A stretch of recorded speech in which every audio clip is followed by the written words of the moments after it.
여러분 안녕하십니까? 윤석열 대통령 탄핵 심판의 선고 일정이 오늘도 발표되지 않으면서 역대 대통령 탄핵 심판 가운데 가장 오래 걸린 사건으로 남게 됐습니다. 과연 언제 선고가 날지 헌법재판소로 바로 가보겠습니다. 자, 김현지 기자. 아무리 빨라도 다음 주 초는 돼야 선고가 나는 거니까 역대 최장 기간을 넘기게 됐어요. 네, 헌재가 오늘도 일정 공지를 하지 않으면서 다음 주로 넘어가는 건 확정이 됐습니다. 주말에는 선고를 하지 않으니 대통령 탄핵 심판 가운데 탄핵 소추부터 선고까지 걸린 기간으로 역대 최장 사건이 됐습니다. 헌재가 윤 대통령 탄핵 심판의 결과를 월요일에 선고하더라도 93일 만인데요.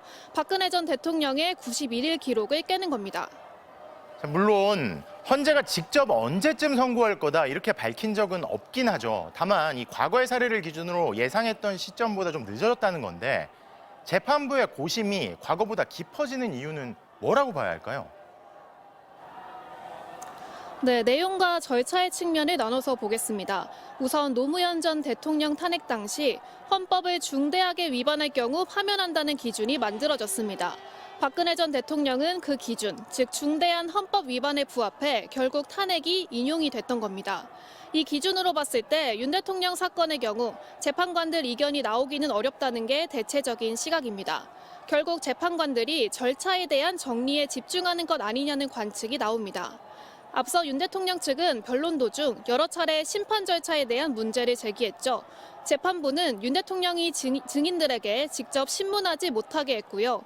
개정된 형사소송법을 적용하는 대신 피청구인 측 동의 없이도 피의자인 증인들의 수사기관 진술조서를 탄핵심판 증거로 쓸 수 있다고도 판단했습니다.